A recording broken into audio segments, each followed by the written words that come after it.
Cameron. The Seminole Headlines 93.3 Real Talk Radio and Warchant TV begins right now. Great to be back with you as always. And we're right on time. Smooth sailing, boys. I see all of you. Well, one of you is right across from me. The other one there is in Atlanta with a nice looking backdrop, Corey. It's just so professionally done. It's well done. It's what I do, man. I'm professional, if nothing else. When are you going to be in the A50 and being professional? Is that happening anytime soon? A couple days, buddy. Couple days. Nice. So it is that we begin by saying thanks to our friends at Register Sausage. Yay, sausage. I got to imagine lots of people went nuts with the Register Sausage over the long weekend. Yeah? Had to. I did. Did you? Yeah. Yeah. It's funny when we were talking about our menu for Memorial Day, Kim was like, make sure you get some registers. Boom. Got it. So I had to make it happen. Don't you house all the registers that are supposed to be divvied amongst the three of us? I mean, when it comes in, when the shipment comes in, sometimes it stays at our house. And if you guys want to come up, Corey, if you want to come over to the house, Ben drops off the registers, you can come by and have some. I blame myself. It's not on Ira. What is Ira going to be, our delivery man? Like, I got to go and get it from you. That's my fault. Now, it would be cool if you would remind me, hey, man, there's some registers here for you. But you don't do that, but that's fine. I get it on my own. I like to support Ben by buying it at Publix anyway.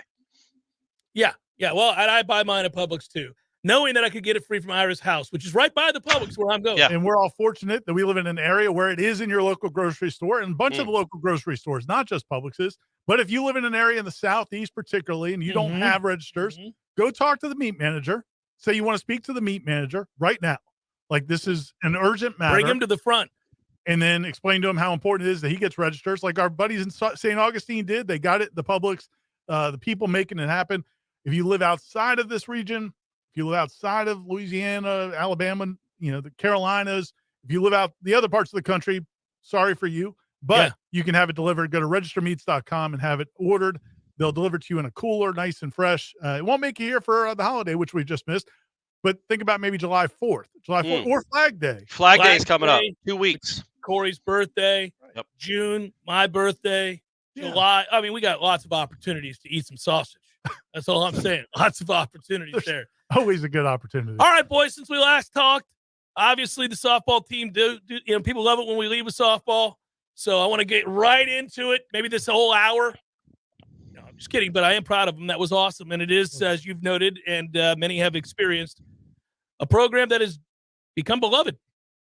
It really is. It's one of the coolest things. And look, I mean, I was listening to Corey talk a little bit about on Wake Up Warchant and how it's similar to the vibe at Hauser when Hauser's right. When there's a super regional and it's all fired up. But there's a little difference in the sense of, like, I don't know. It's not as mean. I was going to say that. It's like it's more fun. Like it a baseball stadium, like when Link took Notre Dame to Tennessee last year. Yeah, told him what time it was. But apparently that crowd was just disgusting. Like they were terrible. They were awful people, and it just wasn't a good vibe. I was told, not putting this out to anybody in particular from the FSU softball team, when they went to Clemson this year, wasn't a great. Well, they weren't all there to just support the love of softball. They were there to express some animosity towards Florida State coming to their stadium. The vibe at Florida State softball games, it's just a good vibe, man. It's, first of all, it's great play. It's great competition. But that's what I was trying to convey is it's also just a cool environment. It's a cool scene that Coach Alameda, going back to Joanne Graff, but Coach Alameda and this staff and this team have really created. By the way, as we speak, as we do this show live, I will be able to give some minor updates. Don't worry, won't be stressing it too much. But Florida State's golf team, the men, are competing right now. Made it to the Elite Eight, Corey. So this could be the year, buddy. I'm not holding my breath, Jeff. They're in match play with Illinois. I think they're tied right now with a few holes left. So hopefully they can win this and get to the Final Four. The last time, the only time I think they made the Final Four, I was there covering it. In Chattanooga, 130 degrees. I sweated through my belt. Like, legitimately, my belt had sweat dripping off it, which was, I didn't know that could happen, but it did. And I saw Brooks Koepka go against Patrick Reed in a match. Didn't know who they were, but I saw Koepka versus Reed. You know what I think would really help college golf kind of ascend to a higher level? If the whole playoff tournament system could be a little more convoluted and a little more confusing and maybe make it like more tougher to understand what the hell's going on, then I think college golf would really. That's when it takes off. Because I have no idea what the hell is happening in that sport. Well, good thing that's happening for college golf, and then I'll be done because I've certainly had to cover it and enjoyed it. But they get a lot of coverage now on the Golf Channel, and they never used to. And so both the men and women, and they do a much better job of covering it now. They have real experts who cover the college game, who know these players and know these coaches and know their histories, and they do a much better job of explaining.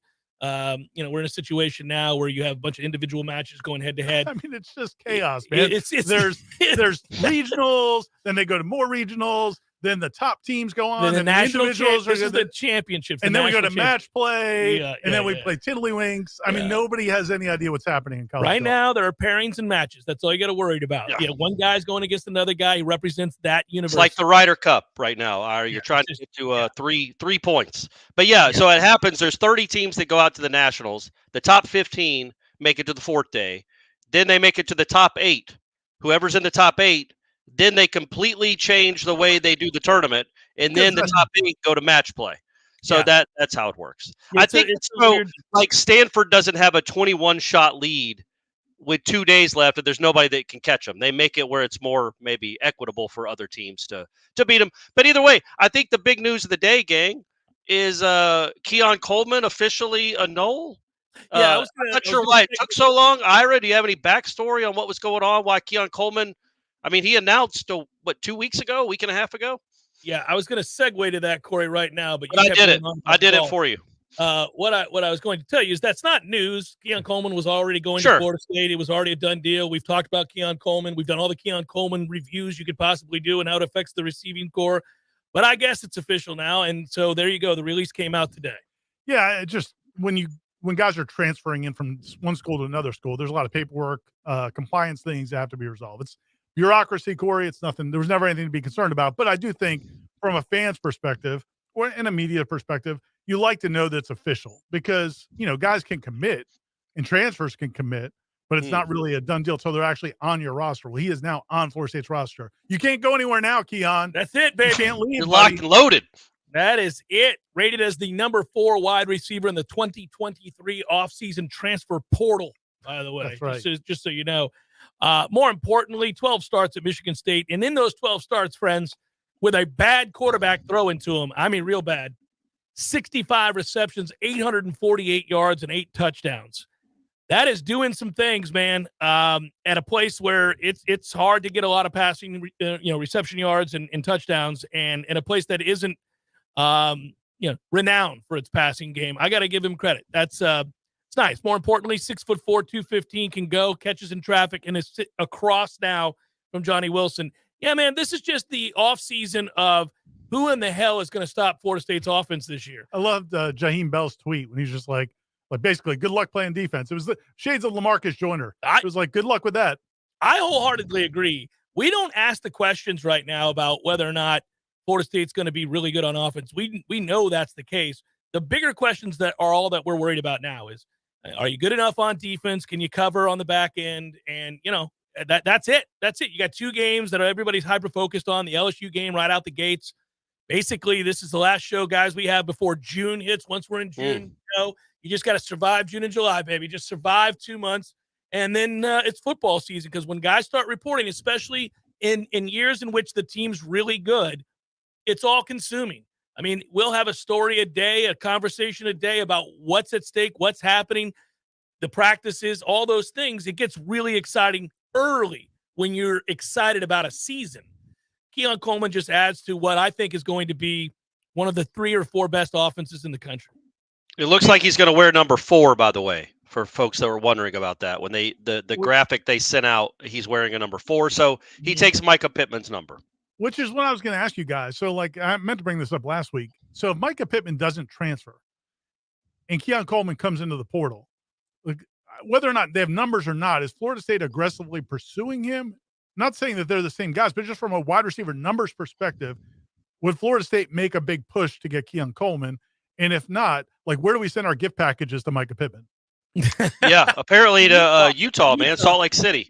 Yeah, I think they would have pursued him. I think the way they viewed the receiver room was if we could get a difference maker, a legitimate difference maker that could step foot on the field, is turnkey, is a guy that's going to start as long as nothing weird happens and he gets a handle on the playbook. that they would take a player like that. And when Keon Coleman became available, I just don't know how you would look the other way. I mean, he's a dynamic player, and he's 6'4". He just makes you that much more difficult to deal with. You just wouldn't have the same sense of urgency, I guess. Maybe, yeah, maybe. And I also think a lot of it would have depended on how much they believed that Micah Pittman was going to be able to do early. Your two most important games are in the first 4. If you're telling me Micah Pittman was going to be back till week 5, well, the hell with Micah Pittman. I mean, tough luck. It sucks, but I mean, that's the reality. You got to win one of those 2 games. And if you can find a difference maker at the position where maybe he was going to be absent, yeah, you would have had to look at it. And also, I got to real quick, and then you can say what you're going to say. What's different about your setup? You have a different chair? I do. I use Brady. You look like you're commandeering the SS Enterprise. So it's Brady's video game chair. All right. So I was going to get one of my hard-ass, uncomfortable kitchen chairs that I always use. I went into his video game room to get it, and then I'm like, you know what? What about that thing that took me 6 hours in a marriage to put together? And let me wheel that in here and enjoy the fruits of my labor. This is the first time I've sat in it. It's pretty awesome. Hardcore should sit on the hard-ass kitchen chair. Well, and be honest with you, I don't like the way I look at it. You're right. I kind of look like I'm Captain Kirk or something, or whoever, Picard, whoever the new one is. I don't know. I don't keep up with Star Trek. It also squeaks a little bit. But, yeah, this is his video game chair. This is Brady's probably sat in this more than he's certainly more than he's been in a classroom chair. 6 hours to put that together. That's a record, by the way. You did a good job. Most of the time, it takes a day and a half, several thrown objects, perhaps one too many beers as you lament your inability to construct anything. Well, and the beauty was on the box. It said easy to set up. Set up in 10 minutes. And I'm like, well, finally, I can do it. I'm not going to have Shanika help me. I can do it myself. And no, I mean, I did, but it already turned into Christmas morning. He had already woken up. I mean, we've all been there. It was very, very upsetting. But what I was going to say about Keon Coleman and Micah Pittman is they're not even the same. They're not close to the same caliber of player. And I get what you're saying, Ira. Like just from the numbers and yes, would you? I would like to think that if Keon Coleman was in the portal and showed interest in them, that Micah Pittman being healthy, being fully 100%, would not have mattered in the least. Number one, they kind of played different positions anyway. But also, this guy could be the difference between. Well, he could be the difference between winning the ACC and not winning the ACC. I don't know that Micah Pittman was that kind of caliber of player, even when he was healthy. Any chance he's going to play basketball? I don't know. Haven't heard. I feel like they could use him. He's suited up in here. Suited up for the Spartans. There might be a need there. He did go. I think he went over and hung out. That was the weekend. I may be getting my transfer receivers confused, but I feel like he was here when they had a bunch of those guys back in town. Yeah, he was. He was here for that weekend when they had a bunch of Scotty Barnes and Terrence Mann and all those guys were in town. I think he went over there and checked that out. Ran into Coach Stan Jones at Lowe's yesterday. Our man Stan. I was fixing stuff around the house like a man does on Memorial Day. By the way, Matt Millar asked us a question about this topic. I guess you fixed something recently, and that's going to be coming up in the next hour. I don't know if you want to give it away now. Or I did fix something, Ira. I'm glad you asked. Yeah, I've got no problem explaining what I fixed. This is the second thing I fixed in the house after spending the better part of 17, 18 years I've lived in this house, having fixed nothing. Nice. Ever. You're on a roll now. I've done 2 things all by myself. Me and YouTube. I want to hear about it. YouTube. And I don't want to hear about it all, but I do want to. I don't want the details. But is the sense of satisfaction that you get after fixing something, is it worth it? Oh my God, I have never been more proud of myself. Okay, all right, that's good. Accomplishment in my life. Not like you could broadcast a show for 3 hours without making one mistake. Correct. Kill it. Yeah. Get married, have kids. All those things. Yeah. Graduate college, play football. You name it. Not fixing what? What I fixed yesterday, which a lot of people might think is pedestrian, but not for this guy. Went up to Lowe's, got the parts, watched very carefully on YouTube, did it, met some adversity, overcame that because it never goes like it's supposed to go. It's Corey just told us. Yeah. So then I'm like in there. My wife walks past. She could see the look on my face, exacerbation, frustration. I walked outside. Some people would have quit right there. I said, it's not going to happen, bathtub. I'm fixing you. And so, that's how it worked. Nice. Got it done. And then I immediately called Matt Millar because he's my idol when it comes to these things. That guy could fix the space shuttle. If you call them and like, hey, we've got some issues with the space shuttle, as you We well could have know, used on a couple of them. Yeah. That's all I'm saying. Well, Is it too soon? I got this. If Corey is captaining the Enterprise, Matt Millar's Scotty, right? Yeah, he's the guy. He's making it all happen. When I called him, I even took pictures of proof because I knew he was going to doubt me. He was like, man, I'm really proud of you. I could sense it. I could sense we almost got choked up. We almost got a little choked up. I was like, all right, have a good Memorial Day. On Memorial Day, too, man. That's an extra level of dad. It was awesome. Seminole Headlines, 93.3 Real Talk Radio, Warchant TV continues in a moment. This is Jamie McClenny from Trek Financial in Tallahassee. Managing downside risk in your portfolio is one of the biggest challenges that you'll face in retirement. Trillions of dollars in stimulus from the Federal Reserve and D.C. politicians, combined with zero interest rates, have propped up financial markets since the financial crisis ended in 2009. The Fed recently ended quantitative easing and has started to raise interest rates at a time when the global economy was already slowing. Have you considered what another 50% correction in the stock market would do to your retirement plan? If you're concerned about where this all might be headed and would like to find out about the potential benefits of an active risk management strategy for your portfolio, give me a call at 850-900-5200 and schedule a time for a review of your portfolio from an active risk management perspective. Make Jamie your first call for a second opinion. Investment advisory services are offered through Trek Financial, LLC, an SEC-registered investment advisor. Now that the brutal North Florida and South Georgia winter is over, okay, we had a couple of cold snaps, but still, now is the best time to give your AC system a good cleaning. Dust can build up in your AC system, leading to higher utility bills and poor air quality. That's when it's E&B to the rescue. Our 21-point inspection and tune-up costs only $99 and gets things working their very best. So before the summer hits, get your AC spick and span. Call E&B Heating and Air Conditioning today. Discover the taste of Peru at Café de Martín and El Bar, a one-of-a-kind culinary and cocktail concept created by classically trained chef Martín Araujo. Con amor y pasión, with love and passion, Café de Martín is a fine Peruvian dining experience in an approachable, comfortable, cultural-rich space built for creating memories to last a lifetime. Enjoy happy hour daily with a full bar, handcrafted cocktails, beers on draft and bottle, paired with a selection of Peruvian tapas like crispy fried yuca with house-made huancaína sauce, carefully selected charcuterie boards, a selection of fresh ceviche, and so much more. It's Café de Martín and El Bar. Escape to Peru, a country of great culture, beauty, and food right here in the capital city. Café de Martín and El Bar on Capitol Circle Northeast in the Esposito Shopping Center. Open daily for lunch, happy hour, and dinner. Online at cafedemartin.com.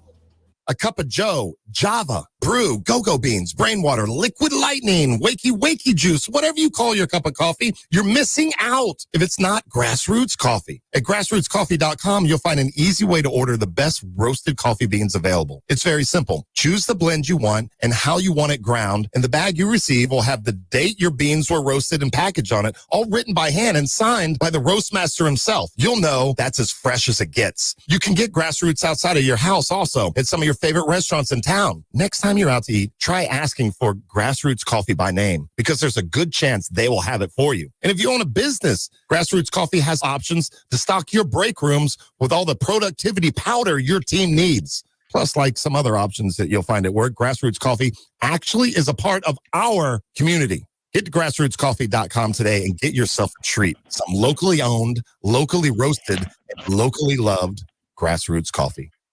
Life is stressful. Dinner shouldn't be. That motto is why Register Sausage has been doing business in the Florida Panhandle and Lower Alabama for over 75 years. A proud sponsor of Seminole Headlines, Register Sausage always provides the best Southern smoked sausage to over 140 grocery stores and restaurants throughout the Southeast. Headliners have discovered the Register's difference. You can too. To find a store that carries Registers near you or to buy directly, head to registermeats.com. That's registermeats.com. Register Sausage. Yay, sausage!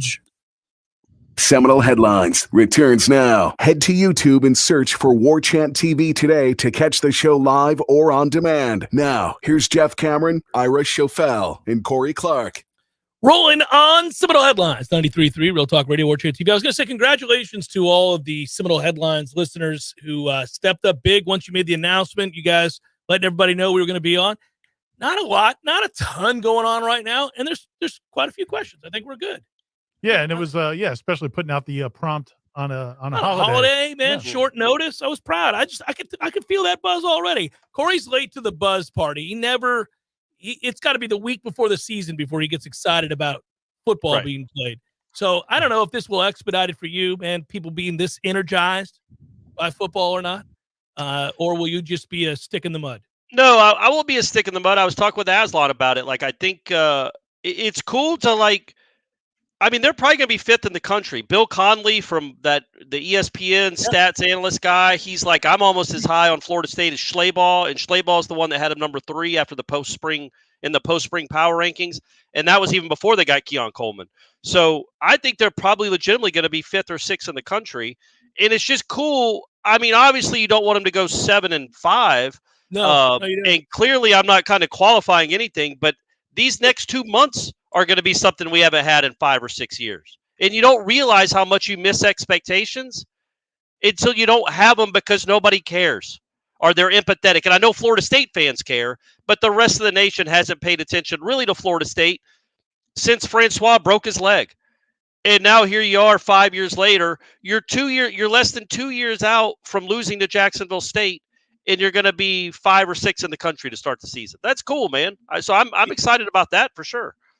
Yeah, it is cool, and I think there's an added weight to it because of all that's going on in college football. It seems like there's turmoil waiting in the wings at all times, and so you feel the added pressure to continue to play well and to matter and to put yourself in a position to where you're talked about. You're at the forefront of college football, at least one of the 10 to 15 best teams talked about on a regular basis, and how to restamp the importance of Florida State in college football.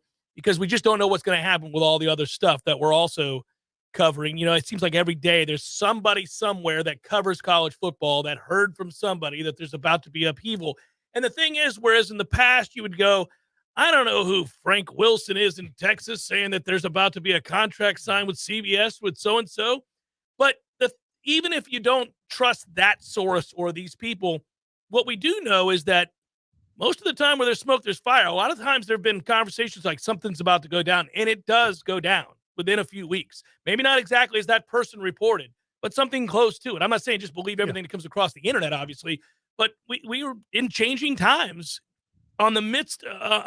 We're in the midst of changing times on the verge of a super important season for Florida State. Yeah, and I think really Florida State's administration deserves a lot of credit because 2 years ago, coming off the Taggart situation, then Mike Norvell gets here, and obviously the tough first year, when Michael Offer became the athletic director, new president McCullough, new board of trustees chair Peter Collins, new board of trustees, they basically said, listen, we need to matter whenever whatever's going to happen happens, so that we're in position to where we can maximize our opportunities. And so they poured in, man. They created a lot of new positions. They expanded the support staff. They expanded the budgets for Mike Norvell and his scouting department, and all these efforts they made to bolster the football team to give them every chance to have success. And then now they've had that success, and now wherever things lead, Florida State's well positioned. And that was the whole thing. Like if the way the program was languishing it had gone on for a couple more years, how would we feel right now? Not knowing what the future holds, but wondering, but you're sitting here looking at a Florida State team that's been in the muck now for 6 years. And that's why this is such an important year. Last year was very important, but if you can stack up another top 10 type season, and look, we all want a championship. That would be awesome to cover. But even if that doesn't happen, if you're in the conversation, if you actually pay attention to the college football selection show thing in November, when they start revealing the rankings, if you actually care as a fan base, well, you're in a good spot. Like Florida State fans haven't cared in, I don't know, 10 years. So get to that position, get to 10 or 11 wins, see all the eyeballs that watch your games these last 2 years. That you can remind people, even if 2024 you take a step back, and that's when all the huge upheaval happens. You'll have 2022 and 2023 to remind people, look at Florida State, how good it can be, and also look at how invested and interested everybody in the country is. What a big product, how iconic this brand is. That these 2 years should be a really good reminder to the rest of the country and the people that matter that are going to make decisions down the road. Plus, I feel the same sort of indignant and anger towards those that like seeing Florida State down, who are vocal about it in the media, and others who have talked about, you mentioned having to deal with this when you're over there at the spring meetings. It's fun and fodder for other outlets to talk about Florida State not mattering, and then here they are on their high horse saying they deserve more, and they've had a good time kicking sand in the face of Florida State. And now I'm at that place where, again, the fan in me comes out, and I'm like, revenge tour. We're on the cusp of revenge tour. I remember this in 2012. I remember that revenge tour was coming. I don't think Florida State's going to take a huge step back in 2024. I think they're going to continue to add. Now, understandably, they will lose some very important pieces to the puzzle, but when you're good and you're adding depth and the floor is raised, you can be good year over year, even as you replace vital pieces to the puzzle. I think Florida State's going to be really good this year. It's fun on a lot of levels. I think they're going to beat the bejesus out of several teams in this league this year, and kind of name the score kind of games, by the way. I think this offense is that dynamic. And I also think that for Florida State, they have a chance. Defensively, there's a lot of pressure on that staff right now, I think, but they have a chance to meet those expectations because of the front. Right. You're going to be so much better in coverage now that you can win first down. If teams wanted to run the ball against us, I just don't see it happening, and you're going to get a lot of second and third and longs. If you can't succeed when you've made another team predictable, then obviously it makes our assessment of this defensive staff a little bit easier to make. The only other thing I would say, and I'm not making excuses before the year even starts, but like we probably need to set our expectations of what we expect from a defense that has an offense this good on the other side of the ball, because this offense, especially when you add a Keon Coleman and you've got Jaheim Bell and you've got Johnny Wilson, you've got Trey Benson, you've got all these weapons. It's Destin Hill. Unreal, yeah. There could be some really quick scoring drives. He threw a Destin Hill. I like it, Ira. Throw in Destin Hill in there. I'm throwing reverse package at a 4-4. Yeah. I think he's going to be a factor. Yeah. And so you look at that offense and you say, okay, and Rodney Hill and just weapon after weapon, there's going to be some quick scoring drives.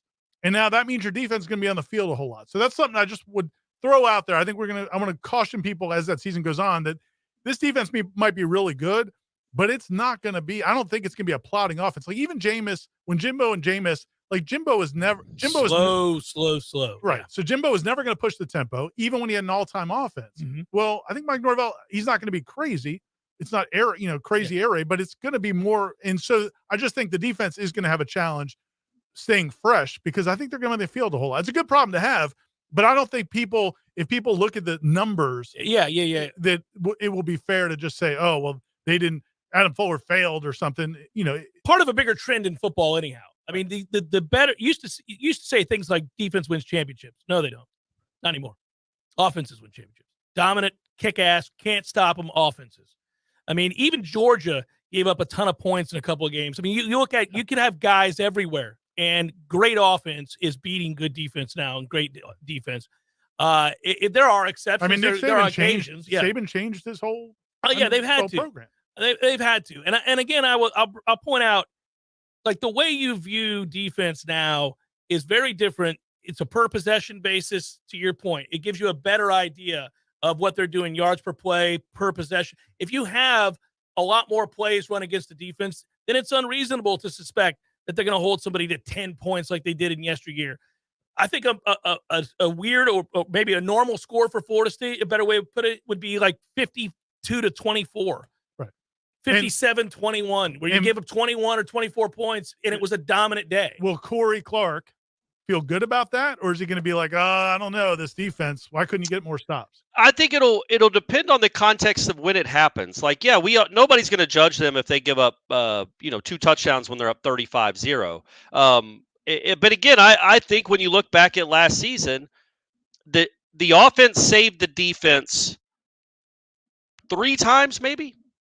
I would say Louisville, Oklahoma, and Florida. Those games were won because of what the offense did late, because the defense wasn't great. The defense also didn't have Fabian Lovett or Jared Verse against Louisville. But those last 2 games specifically, I thought the offense won the games for them. But then there's the Wake Forest game was the offense's fault. They were down. They had 7 points midway through the third quarter. And the NC State, the offense didn't score in the second half. So I just think if the offense stops doing that If the offense doesn't have any long droughts, which it really shouldn't, then this defense is good enough to get you to a game that matters in late December. I absolutely believe that. It is not going to be an overwhelming, dominant defense. There aren't many of those anyway. This won't be that. But it will be good enough if this offense is as good as we think it is. Don't you think? Yeah, I do. And I think they will be better than they were a year ago. I do too. Yeah. Plenty of times where they were pretty good. I mean, now, obviously, when you blow out Georgia Tech or Syracuse or Miami, you got to factor in who it was you beat. There's a stretch there where they win 41-16, 45-3, and 38-3. Those are dominant performances. Syracuse sucked. Georgia Tech sucked. Miami obviously sucks always.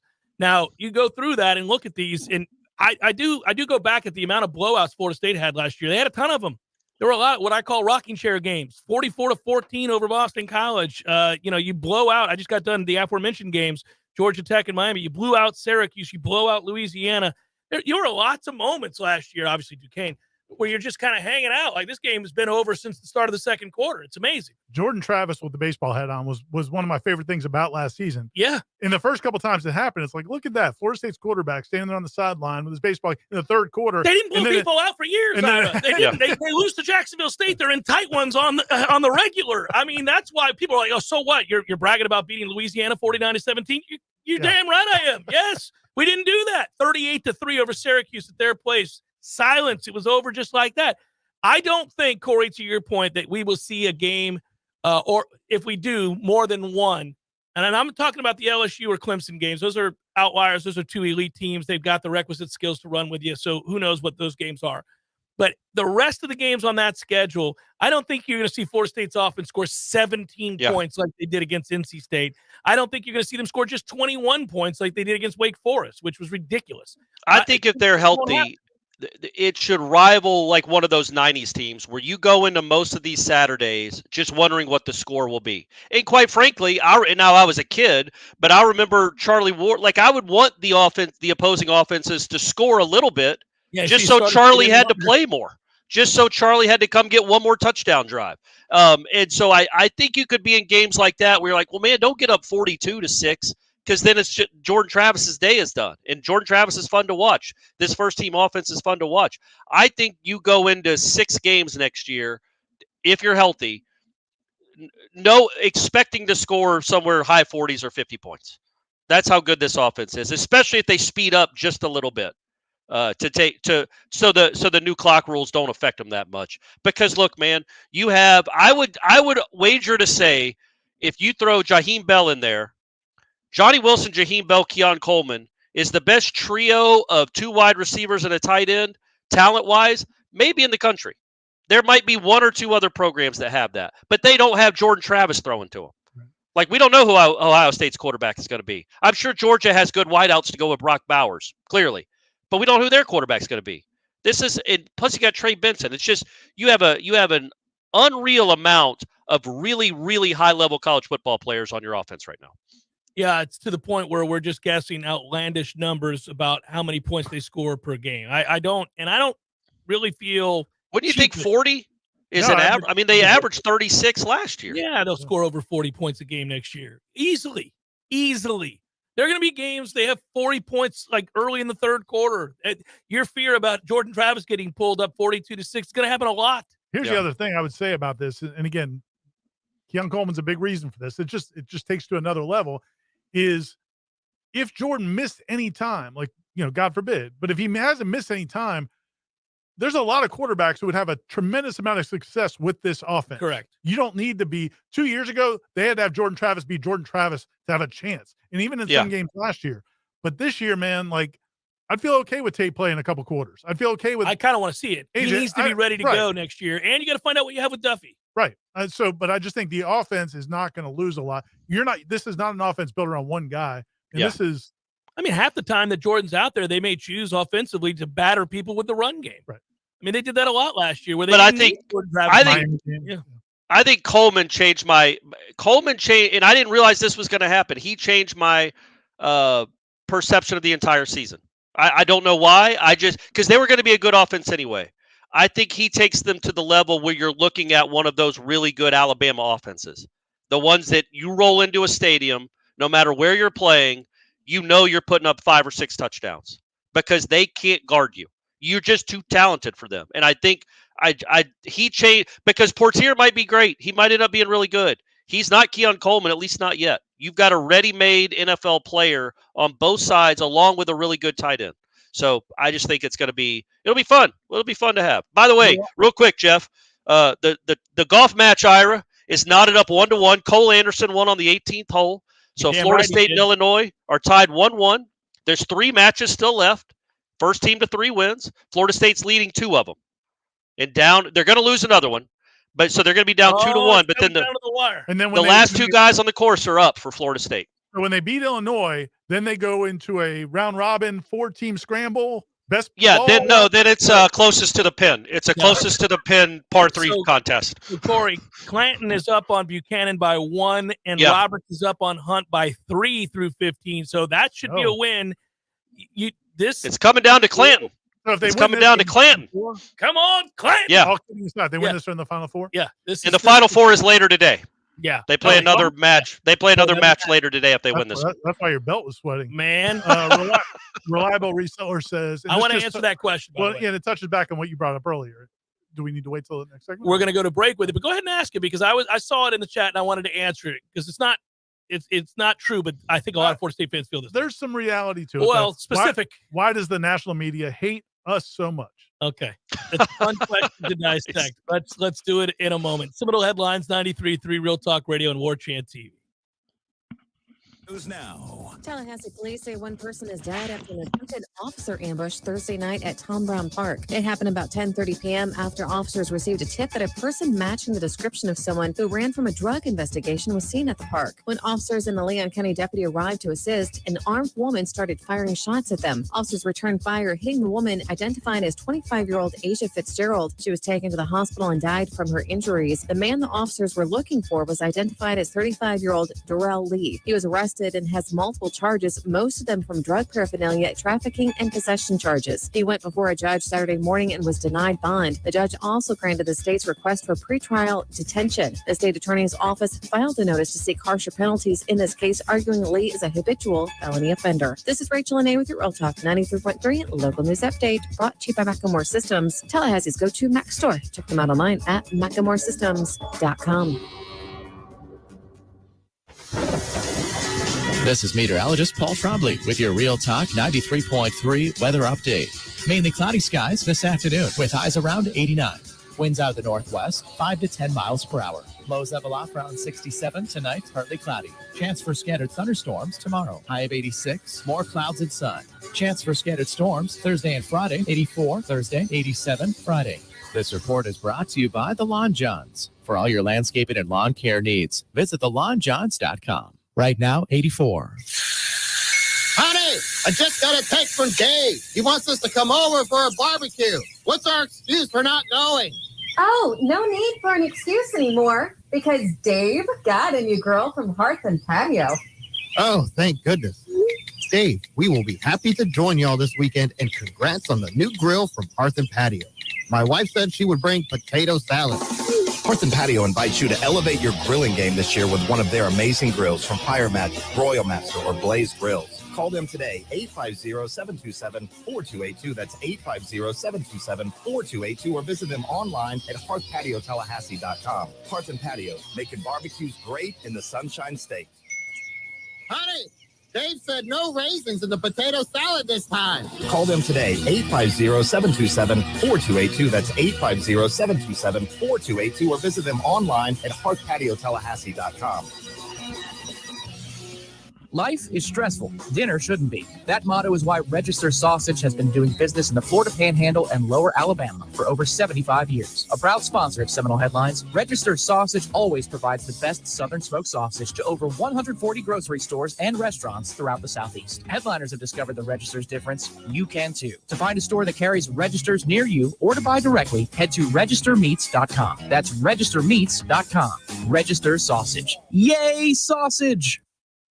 Seminole Headlines returns now. Head to YouTube and search for Warchant TV today to catch the show live or on demand. Now, here's Jeff Cameron, Ira Schofel, and Corey Clark. All right, so we wanted to tackle a question, and if you do enough research, it'll answer very specific questions for you regarding one Paul Feinbaum, because he has now several times on his show in the last couple of weeks, I guess, noted that he doesn't think the SEC needs Florida State, and that Florida State values themselves more than other conferences do. And he's always had a pretty open mind about Florida State, right? Correct. Yeah, absolutely. So Paul used to carry water for a guy named Bobby Lauder, who was a big Auburn booster. If you go back and do research, I got into an argument with Paul Feinbaum in the 90s. This is a guy that has always had it in for Florida State specifically, and I don't know the reason for that necessarily. He was a big Paul Bear Bryant guy. I know he resented Bobby Bowden. When Bowden started breaking records, Feinbaum would come out with columns ripping Bobby Bowden and saying that he took the easiest path and all this stuff. So you can find that stuff. Just go do research on all the things that Paul Feinbaum has said or done or written about Florida State in its past. So you can understand and just cite the source and understand what it is. I got a quick Feinbaum story. Yeah, go ahead. When the Jameis stuff was going on and the investigation, he had me on his show. Yep. And to talk about it. And it was right. I think they'd booked me on the show the day before. And then that day was when the news came out that there was DNA evidence that Jameis had been with the accuser. And he was basically like presented to me like it was Perry Mason. Like, there's DNA evidence. Yeah, he's trying to, yeah. And I was like, yeah, man, I don't think Jameis is going to deny that he was with that girl. Yeah, that wasn't the defense isn't that he was never with that person. Anyway, but the way he just was like, he was so giddy that there was this report about DNA evidence, but it just speaks to the mindset of like trying to stick it to FSU. Yeah, I got into an argument with him on his show one time ages ago about something similar. And I've also talked to him out in Los Angeles when we were out there. We were waiting on get on the same plane. Here's the thing. It's a shtick. Right. I get it. A lot of these guys nationally do things that are going to make them more controversial. But if they have a platform, that's an issue. Yeah, it is an issue. If you recall, and this is something that it's important to point out, there's nuance to all this stuff.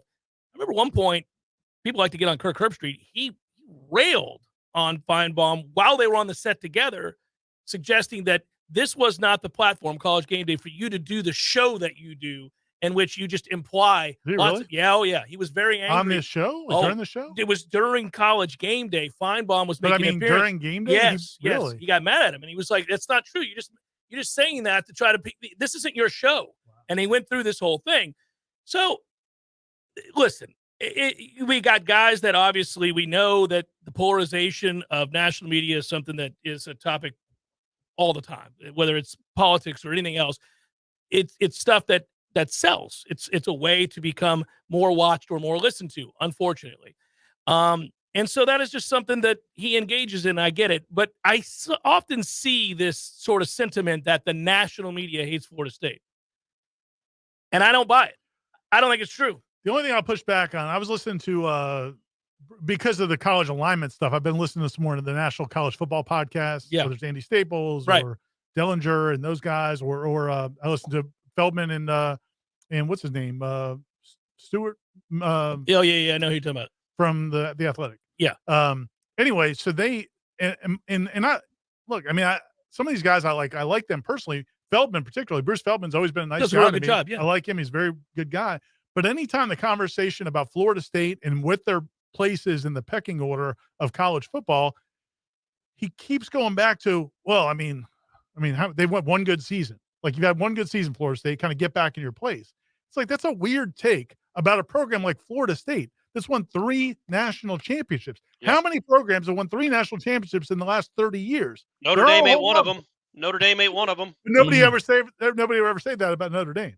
Well, and I would say this, college football has never been as popular than it is right now. It has grown exponentially since, 1988? The money is outrageous. The TV contracts are outrageous. Everything is outrageous. Notre Dame has won diddly poo since that time. So how important is Notre Dame if we want to play that game? We all understand where Notre Dame fits, but it's preposterous to look at the one bad stretch and say they don't matter, or how much do they really matter? Now, Notre Dame's had 35 years of kind of not mattering in the national scheme Or of Texas. When's rankings. Texas done anything? But nobody said. I bring it up all the time. And thanks to a few people in the chat, Stuart Mandel. I don't know why I blanked on that. Just getting That's old. right. He's not worth remembering. But that's the point. Nobody. When the SEC went and got Texas and Oklahoma, I didn't hear a lot of people saying Texas. What do they bring? Yeah. Right, exciting record. Right, because that's the thing. The cachet of a Notre Dame is understood. The cachet of a Texas is understood. The cachet of a Florida State is understood. It should be understood. Listen, Southern Cal has been busy sucking ass for years and years and years until these last two, until this last one. So, yeah, man. I mean, but we know what Southern Cal brings to the table. It's nuts. It's selective. It's very selective when those arguments so that's come up. why reliable sellers. I will tell you that I'm sure individually there are some people who resent. I mean, we're, like I say all the time to people, we're all from somewhere. We all grew up watching a certain region of the country play football. We all went to a school somewhere. We all have our biases that are hard to overcome oftentimes. And I get it. For years, I thought the Pac-12 was just a joke. I wouldn't pay attention to any of the teams in the Pac-12. I was slow to come around to USC's greatness when they had the run because I was like, it's Pac-12. Ain't nobody hitting out there. They don't cover anybody. It's a useless-ass league. They're not in the South. I mean, admittedly, I was like, the best football's played down here, period. Yeah, it largely has been. Literally. I mean, I'm the same way to a degree with the Big Ten. I mean, I don't have Ohio interest State, in what you have to respect the hell out of Ohio State. But yeah, man, like I just can't get fired up. If I won Purdue somehow in the top 10, you're man, like, I'm not trying to watch that. Yeah. I would also say Ira's biggest bias, I think, and I might be there with him, is gritty white basketball players. He hates them. Because you hate them with a fervor that doesn't even make a lot of sense. And to the degree it's because of the announcers. It's because of the coverage they get. Yeah. I was actually having this conversation with somebody recently, and I was explaining it to him, and he's like, "Oh, like Larry Bird, you didn't like him?" I'm like, no, man, it's just the way that the media, the announcers, pump up any white kid that plays basketball well. It takes a charge. Like, yeah. Anyway, so it's hard to explain, though, Corey. You're right. When I was trying to explain it during this conversation, I just No, my favorite is your hatred for Virginia Tech, but you've had to leave them alone. First of all, Seth is gone. Virginia Tech, Seth football. Greenberg, you hated him. And I got a lot of hate in here, guys. I'm not sure why. Ira has got hate for everybody. He can find it. Reach down deep. Which beautiful. Really makes sense because I've got a good life. Good heart, good life. You're a good person. You're not filled with Ira's the kind of guy, like when I meet someone, I'm like, I'm going to like them until they give me a reason not to. It is the exact opposite with Ira. He is going to hate you or dislike you until you give him a reason to like you. And then you're a friend. I understand you're a good both friend. approaches. Depending on the mood I'm in, but then when you've earned it, Corey, then it feels so good. It's like fixing a tub. It's like fixing a bathtub. Let me tell you, the hardest part about Ira's grading system, be it teams, individuals, white basketball players, you name it, is that if you get on his bad side, he's off of you for life. You got no shot at redemption. Like, you could show 10 times over that first impression was wrong. It's not who the person is.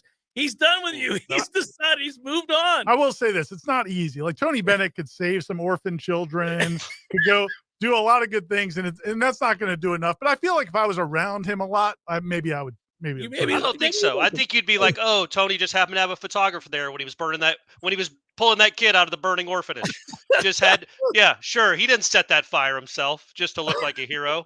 That's what. My goodness. But going back to the national thing, I think it does anger Florida State fans. The last 2 or 3 months, we're the voice of reason because we're in the middle of it. We know how important Florida State is. And it kind of irks you to, I would say, pisses you off that the people that make their money on college football, writing about it, talking about it, living it, don't appreciate what Florida State meant to this sport. It has meant to this sport because they're not the shiny new toy. Florida State did more for this sport from 1980 to 2015 than Georgia could have dreamed of. But now everybody talks about Georgia and they should be. They're the best program in the country. But Florida State was better than Georgia, I don't know, from 1980 to 2000. They were better than them every year except 1 or 2. And I'm talking about when college football was really starting to take off. Florida State was one of the engines that drove that train. And I think that should be appreciated more. Yeah, I think the reality is in regards to national media, anybody who covers, whether it be guys like us regionally or nationally, I think that Florida State is amongst many teams that elicit a polarizing response. There just happen to be one of the many. Alabama does this as well. LSU does this. Ohio State, Michigan, Notre Dame, Southern Cal, Texas, Oklahoma. There's a group of about 30 to 40 teams that I think everybody has an opinion about, one way or the other. Nobody's arguing about Purdue. There's no national hate for Purdue because they're freaking Purdue. And that stands for most of the teams that play college football. Florida State is part of the fabric that make up the elite level of college football. Everybody outside of that, which is 100 and something other teams, people are indifferent about. There's nobody sitting around with seething hatred for freaking Utah State. Michael Lee makes a good point in the chat. He says FSU Twitter swarms. Twitter swarms. It didn't help. During 2013 didn't help the national media. That's definitely true. That is definitely true. Because, whether it's the Feldmans or Heather Diniches or all these different people who had a take or reported anything negative about FSU, man, killed. FSU Twitter just went after them. Well, but don't you think that's every fan base if they were in the similar predicament? Maybe not to that level, but close to it. You would think. I'm just telling you, like, if you talk to any national media people and the topic of FSU Twitter comes up, they were like, damn. It was the perfect storm. It was the rise of Twitter at a time when a mega event was happening. And the revenge tour. So you had this perfect storm of, we're better than everybody else. We're tired of being bad, so we're going to beat the hell out of you on a daily basis. And, oh, by the way, we've got this very, very elite quarterback who some people think raped somebody. Right. And the head coach is yelling at the media about it. Right. And you think, he's defending that player. Right. And then it just got to be this convoluted mess where nobody was actually talking about issues or evidence or having a logical discussion. It was impossible. And you can't actually do that on Twitter to begin with, as we've seen ever since. And that was an impossibility. And that was probably the apex of Twitter, right? I mean, that was when Twitter was really kind of. It was huge. Wait to see what the national media does when this Florida State golf team wins the national championship. Hey, so it's 2-2. It's 2-2. It's all come down to the last match. And I think he's a freshman. Luke Clanton is one up on the Illinois kid going into the final hole. So if he ties that hole or wins that hole, Florida State moves on to the Final Four. But it's Florida State golf. He's going to probably figure out a way to lose the match. Matt Lasser on our staff, who's played golf in high school. Yes, he did. He actually just texted me. He's going to start if they make it to the Final Four, he's going to start a golf live update thread. Woo! Let's go. That's where we're going now at Warchant. Hey, we're not there yet, though. We're not there yet, Ira. We still got one hole to win. No, I know. And that's my dear friend, Trey Jones. And I'm really I'm worried. I'm nervous for him. Well, luckily, we got headliner questions coming up here. Take a quick break. Seminole Headlines, 93.3 Real Talk Radio, Warchant TV.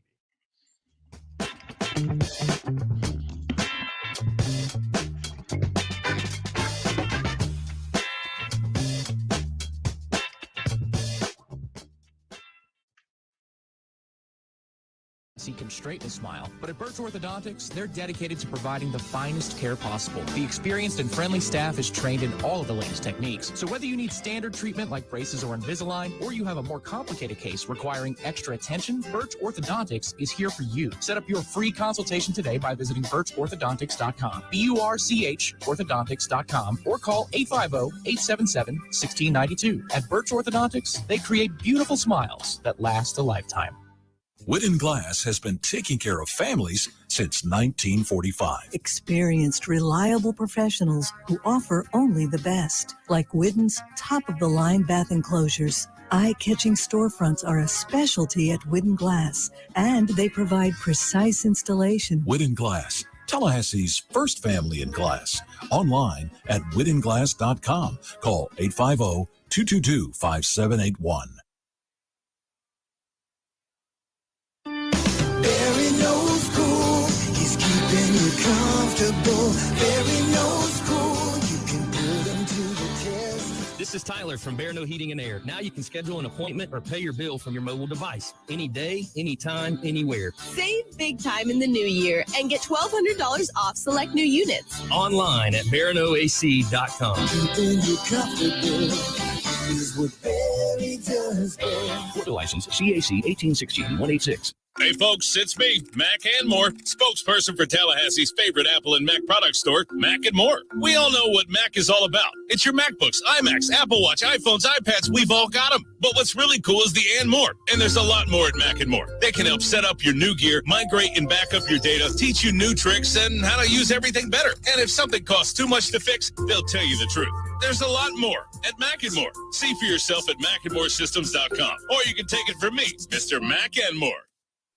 My man, Eddie. Jeff, what's happening, dude? Bears eating people all over the place. I read another article today. It's the third one in the last month of somebody getting mauled to death by a bear. Man, bears have their own space. You got to let them have that. You do. You got to stay clear of bears, is what you're saying? Yes. I got a question for you. Here you go. If you had to be mauled to death, eaten alive by any animal in the world, which would you choose to eat you alive? Ooh, I think maybe I'd want, longevity time, a mouse. Just a slow burn. Slow burn. This thing just finished the pinking. It's been a month. I could go to work. I could still do my thing. I could probably live 30 years. I thought you were going to say great white because it'd be quick, or a grizzly. We went with mouse. Yeah, mouse. Okay. Mouse it is. Gordo's, bringing the flavor and flair of Cuban food to Tallahassee since 1996. Coming up next, more of the Jeff Cameron Show. Live and local on Real Talk 93.3. WVFT, Greta, Tallahassee. This is Brett Musburger's Action Update. Juice Reel, the betting intelligence tool that's making better bettors. Open the App Store and get your hands on Juice Reel. Start betting smarter. Juice, R-E-E-L. Juice Reel. Now, here are the latest lines from my guys in the desert. After a Miami win over the Boston Celtics yesterday, the NBA Finals are set. It'll be the Heat against the Nuggets. Game 1 is scheduled for Thursday night, and the Nuggets have opened up as a 9-point favorite. The over-under at 219.5. Overall, the Nuggets are the favorites to win the series. They're paying out at -500, while the Heat pay out at +360. Nikola Jokic has the best odds to win the NBA Finals MVP at -320. Jimmy Butler pays at +330. For the latest odds all the time, visit vsin.com. I'm Matt Pauley. This has been your Action Update on Tallahassee's Real Talk station, Real Talk 93.3.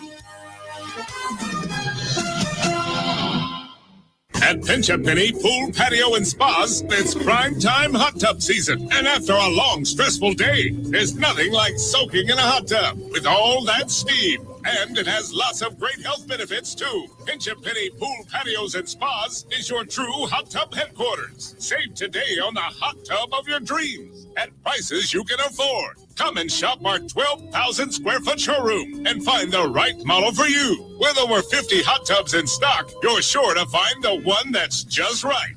And for a limited time, take advantage of a free spa cover with purchase of your new hot tub. That's around a $400 value, completely free with your purchase. If you're ready to relax, we're here to show you how. Pinch A Penny Pool, Patios, and Spas. Come see us at 2473 Greer Road. Pick out your hot tub and enjoy your free cover. You'll be glad you did. Hey, this is your stomach speaking. It's time to eat again. We met deadlines and closed out the workday like a boss. The last thing you want to do is cook dinner. Even worse, pick up any fast food garbage. We need something good, something local. We need foodiestakeout.com. An all-star lineup of local spots like Smitty's Tap House, El Jalisco, Terry's Cafe, Hangar 38, Metro Deli, and more. It's so easy. Just choose pickup or delivery, and let's eat the good stuff. I'm growling already. Visit foodiestakeout.com.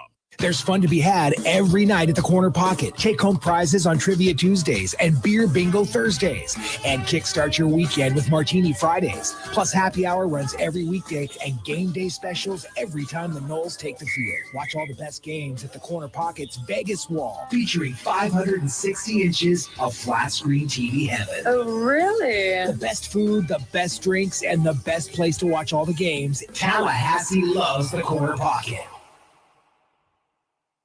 Many orthodontists in Tallahassee can straighten a smile, but at Birch Orthodontics, they're dedicated to providing the finest care possible. The experienced and friendly staff is trained in all of the latest techniques. So whether you need standard treatment like braces or Invisalign, or you have a more complicated case requiring extra attention, Birch Orthodontics is here for you. Set up your free consultation today by visiting birchorthodontics.com. BURCH orthodontics.com or call 850-877-1692. At Birch Orthodontics, they create beautiful smiles that last a lifetime. I'll never forget that moment. As long as I live. As long as I live. My first call ever as a member of the National Guard. When we got to the armory, they briefed us on the wildfires. They were getting dangerously close to homes. Helicopters were going out to drop water on the fires. Guys in the unit were preparing for firefighting with local fire crews. At that moment, I got my first taste of just how important the Guard is to my community. See how the Guard can be an important part of your life at NationalGuard.com. Sponsored by the Florida National Guard. Aired by the Florida Association of Broadcasters and this station. It's time for Seminole Headlines, featuring Warchant.com's Jeff Cameron, managing editor Ira Schofel, and senior writer Corey Clark. Your weekly dose of all things FSU, pistols, and pies starts right now. Here's Jeff Cameron. Hour number 2, headliner questions forthcoming. Always appreciate you joining us. I'm Jeff. There's Ira and Corey. They're both here. I see that Mark has joined the fun as well. Corey's not back. He's like wandering the earth right now. I mean, what in the world? Yeah, my man. We're doing a show. Just because you have the fancy gamer chair doesn't mean you can just leave it there. He wants you to see the fancy gamer chair as we come back. I mean. My goodness gracious, King. All right, so that is a short putt. We are good. He's there. He's right up next to it. Looks like we're going to win here. They advanced, Ira. They advanced. Woo! There we go, baby.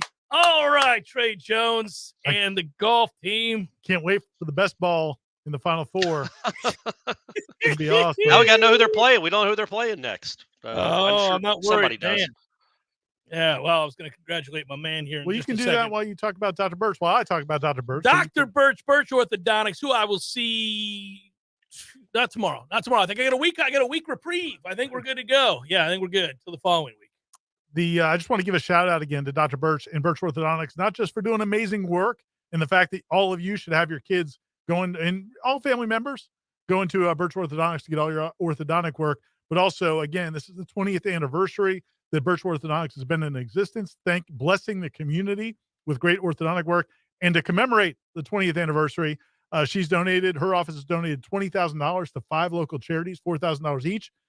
There's Trench Touch, Making Miracles Group Home, TMH Cancer Center, the Hang Tough Foundation, and Carter's Corner, 5 local charities that she's donated $4,000 each to because she wants to celebrate the community, and she's asking the community to match those donations. So if you go to Birch Orthodontics website or social media, Facebook, different accounts, they will have information where you can support those causes as well, which is just a good thing because Dr. Birch does this out of her goodness of her heart, wants to give back to the community, and she wants us to do it too. So that's the way you can do it.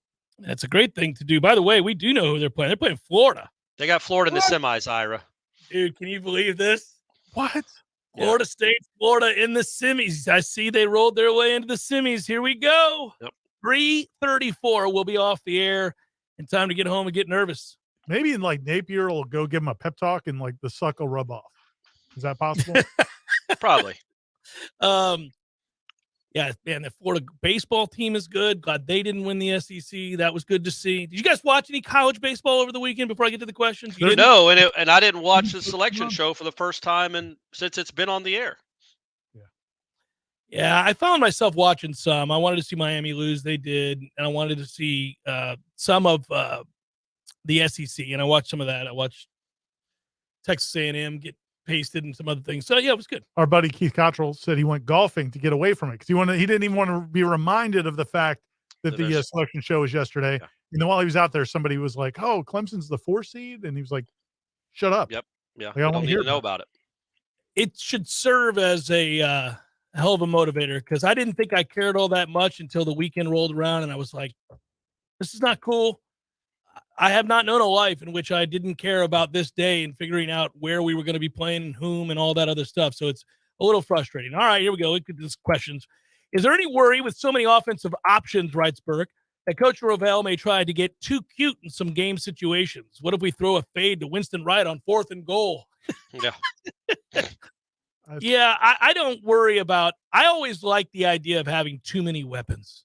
It's okay. It's a Yeah, preferable yeah. problem to have. Good old have and not need not have. Like when scenario Corey there. was in college, trying to pick between the beautiful women that wanted to spend time with him on the weekend. And I had so many weapons. I had my hair. I had the guns. I had the personality. I had the fake teeth.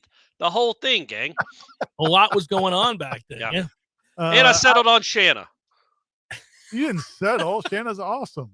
No, I meant like she won my love and affection. Kinda Shanna like did. you said. Yeah, settled wasn't the right word to use. You're right.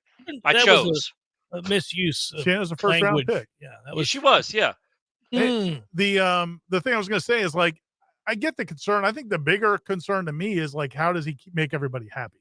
Like, because I do think that's going to be somewhat of not a big issue, but man, you are going to have to spread around a lot of touches because there's a lot of dudes. You mentioned Kentron Portier earlier. Kentron Portier is a guy who had a great spring, has been in the program, really evolved to become a really impressive player and a key part of this offense. But I don't know. Does he get more passes than he did this year? Probably, maybe not. Yeah, probably not. Probably not. I hope that he understands, and patience is certainly lost these days, oftentimes for many in a instant society. This isn't a rant. It's just true. Like, you can leave. People can just leave. They don't have to. So I hope he understands that after this year, Johnny Wilson is going to leave.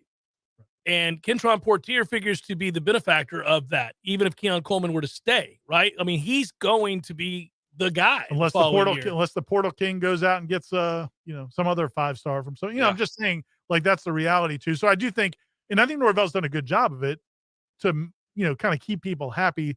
But don't you think he's gonna have to take that into consideration? Don't you mean though, when you say people, you're just talking about receivers because the running backs will get their carries. Will they? I mean, not all of them. Somebody's going to leave that group after this year, no doubt. No, but I mean, I think Rodney Hill, Toa Feely, and Trey Benson are going to be part of the offense, and they're going to get their carries. And they have to know that, like, okay, I'm going to get 11 carries a game or 9 carries a game. The wide receivers are the ones that you worry about. Maybe tight end to a certain extent too. How's Jaheim Bell going to react, or how's his family going to react? Because Twitter was a little bit dicey for him last year with his family if he only has 1 catch for 11 yards. Well, guess what? He ain't going anywhere. Well, true. So I don't care how they react. But you want to keep some harmony. I'd love everybody to sing Kumbaya, but I mean, there are some folks who could just up and leave out of their frustration. There are others who are screwed. But also, Ira, like, you think about those Alabama teams, they would have 2 receivers catch 90 balls each, and these other 5-star guys aren't doing diddly poo. And maybe they weren't harmonious, but they stayed, and it didn't seem to negatively impact Tua or Jalen, whoever's throwing the ball to him.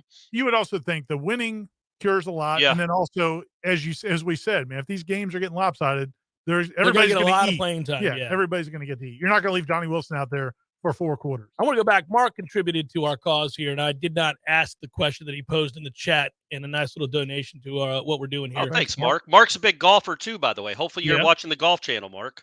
Mark came out and played in the event, in the GCS Warchant event. I had a nice conversation with Mark. He writes, was looking at 2023 schedule again, and it's really hard to not see 11-1 if we just line up with our expected roster and play the damn games. Do you guys agree, or should I pump the brakes? Now, I don't know that I would assume 11-1. You could very easily lose a neutral site game against a very good LSU team, and it's not hard to imagine losing on the road. If they make that College game day on the road at night at Clemson, I mean, you could lose that game, and there's no shame in it. It'd be frustrating, but you could lose it. So that's 2 losses right there. But what would you say is the most likely record? I think 11-1 might be the most likely record. I think it's more likely that they're 11-1 that they lose than they lose both of those games. Corey? I agree with that. 11-1 feels right. I'm not saying it's 80% likely, but it's the most Just likely. the law of averages. Those both feel like coin flip games. Right. You're going to win one of the coin flips. You're going to lose one of the coin flips. Yeah, you'd like to think. That's a tough call because 10-2 also plays a part here where I do think they'll win those other 10 games, and then they get a rematch against Clemson in the ACC title game and win that game and go 11-2 with the extra game. Yeah, but you don't get in then. You don't get to the college football playoff, but you win the ACC and you're playing in a New Year's Day bowl game or whatever. But I mean, it's weird. We've gotten to a place, let's be honest. If they went 11-2 this year, fresh off of 10-3, and they won the conference, and they got past Clemson to win the conference, in the rematch or whatever it might be.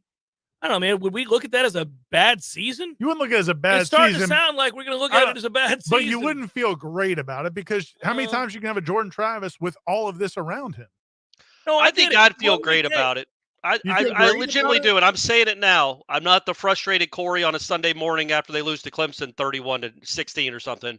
But again, it's the perspective of getting older and the perspective of going through that ditch that we went through for 5 years.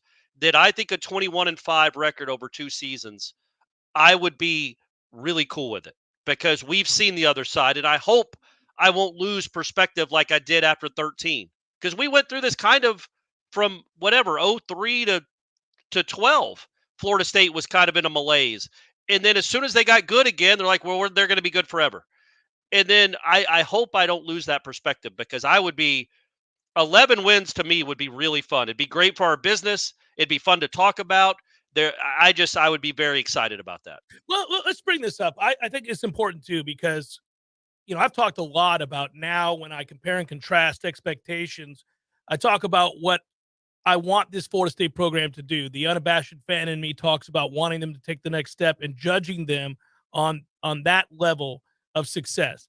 So on the one hand, you want to continue to grow. You're not a victim of your success. As you get better, you want to keep getting better. You don't get to go backwards without being criticized. So, let's hope that we see that. 11-2 would be another step forward. How you lose, when you lose, it all matters.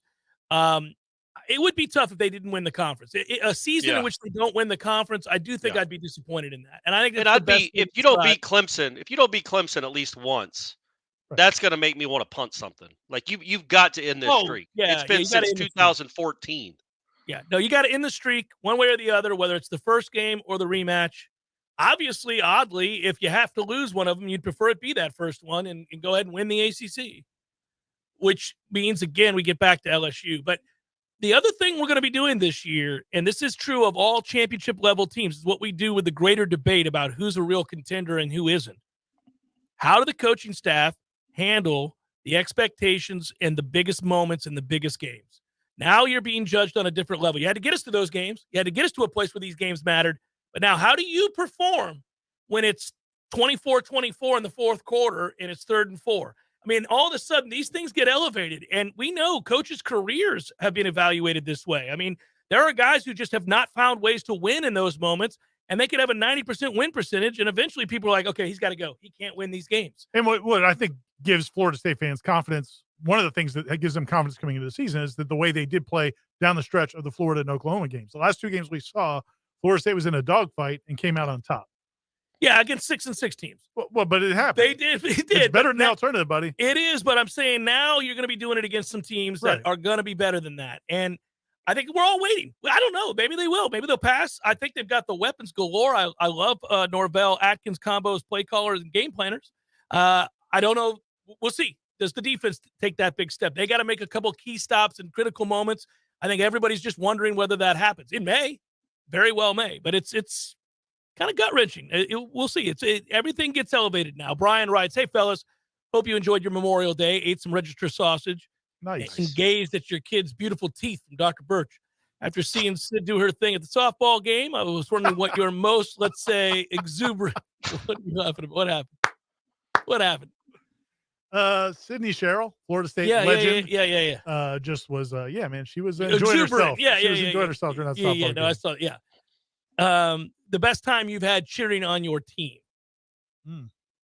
Yeah, I mean, this is you guys because I really just haven't had a lot of fan moments. You've had to have had a couple. Not a lot, man. Because any recently with the Orioles playing so well. I mean, he watched them lose on a walk off. He watched them lose on a walk off to the Braves a few weeks ago. I did. Thanks for reminding me. I will tell you that I've been at all the national championship games. And 93 would be, Corey, you could probably relate to this. I mean, just being with my dad and seeing them get that first one. Bringing up the dad. Yeah. Having that opportunity. That was huge. Corey's dad was alive then. Oddly, I'll give you one. I'll give you another one. My dad was alive for 2 of the 3. There you go. 2 of the 3. But I'll give you another one that is all time for me, and we got our ass stomped. And I still look back on this day very fondly, and that's Florida State, Oklahoma out in Norman. if you recall, it was a beautiful day. It was a gorgeous day It out was a there. beautiful It was day, but gorgeous. the game itself, after the first, I think, didn't Ponder go right down the field and they score? Touchdown. Yeah. All right, here we go. No. What I loved about it was it was a perfect day, and I was with a dear friend of mine as well as my father, and we did the whole leading up to it. Went to different Oklahoma tailgates and hung out and met a lot of cool people, and just I spent an extra few days there too. Visited the family farm guys and all that good stuff. Met my grandmother up there at the time, and we went out to dinner the night before. So there was just a lot about that weekend and cheering on the Noles who got their ass stomped. If the question is the drunkest I've ever been at a game or the most fun I've had imbibing at a game as a fan, it would be the Falcons beating the Packers to go to the Super Bowl where they faced the Patriots. Was that the one where you were wearing the wrestling mask? Yeah, I wore the wrestling mask. I won't go into that story. Even I share a lot on this show, but there's some things even I can't share that. But yeah, I was that was a really fun time. And then I don't remember how the Super Bowl went, but they beat Aaron Rodgers to get to the Super Bowl and win the NFC Championship. That was really cool. There was a good debate though on the tribal council about some of the antics from Sydney, and again, it was just, but it was nice that most of the people were like, "Man, have fun, have a good time." Because listen, man, she was on that team last year that kind of got. Just had one bad day. Yeah, an unbelievable season, 52-5, I think, during the season. Disappointment. Yeah. One bad day, they get left home. So it was cool for them to come back and see her and Danielle Watson to come back and see having a real good time. Clinch I get it. I get it. Marlon writes, "Good day, gents. Hope you all enjoyed your Memorial Day. If the Revenge Tour begins this year, and it does, Marlon, what will be the points per game margin for each win?" Like each game, you want to go through every game? Yeah, we're not going each through every win. game. What? No, just like what's the average points per margin? I would say 24.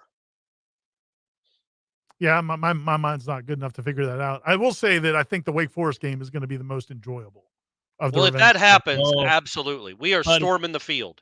Beat that ass. Please. Let's go. I want that to be an unmerciful throttling. I want them to question us once again nationally. Yeah. I want them to be like, what is wrong with Florida State? It is 60-7, and he just threw a flea flicker. I don't care what the spread is. It's a sod game. It is a sod game, and you're ripping up every piece of grass or turf you can find. Corey, you know what else I want them to do? And this would be unprecedented, and Mike won't do this, but I'm going to throw it out there. Assuming a win and a lopsided one at that, schedule your flight to be an hour or two later than you would normally leave and hang out on the field. Just pull a Jacksonville State? Yeah, just hang out, have conversations, invite what fans do come to the game down onto the field, pass out beverages. Hey, we've always wanted Florida State fans to take the hill. What if the Florida State team The players take the hill, and they have their post-game meal instead of on a bus out of a box. They go sit up on that hill and eat for an hour. Planted flag, and as you leave, set fire to that bitch. That's what we're doing here. Please. Ooh. It's I like want it marching through. It's calling it a day, boys. Here we go. I don't need it to like lead the national news, but I want them to talk about it. Like I want it to be like one of the segments in the national news is Florida State football under fire today for burning down Winston-Salem. Maybe setting fire is probably too far. Don't make us come back. But talk to your leaders. But I do feel like the picnic spread, with like wine glasses, just having doing whatever you want. What you do on Snuggy Hill, doing it after the game for like a good hour. Treat it like a nude beach. Just do whatever you want. Walk but around. Do you clean up? You don't clean up afterwards. That's the thing. You just leave your. I'm not for littering. I'm not for littering. You wanted to burn it down. Burn it down. That's not going to hurt the environment. But go ahead. Sure. Okay. My fault. Hey, that's a step. That's a line I didn't know I couldn't cross. Yeah. You don't leave your trash around. Does FSU make it to the softball championship final game at OKC? They got Oklahoma State starting out. Yeah, they got a shot. They do. I mean, it's like somebody made, I saw somebody saying, oh, they got a rough draw or whatever. And it's like, yeah, it's fine, except that Florida State's really, really good. Kat Sandercock is an unbelievable pitcher. Yeah. So, I mean, there's nobody, I don't think anybody's like looking forward to playing Florida State, right? Well, no, and they also, they're not in Oklahoma's side. So they didn't get that tough a draw. Like they don't have to play Oklahoma unless they get to the championship series. So they have to, the idea of opening with Oklahoma State in OKC. Sure. That's not great. That's not great. On this note, real quick, we'll get David's question in. Should we add outfield seating for the softball stadium? Also, who is the greatest non-football / non-Mike Martin FSU sports coach ever? So you can't say 11. And do we want to add seating to the outfield at the softball games? No, they would definitely like to. And that was, I think it was in your interview with Lonnie, Corey, where you said, you brought up the fact that they sold out the regional in 5 minutes. Milliseconds. And she's like, well, I think it says we need more seats. And I do think that they wanted to add seats. They couldn't do it.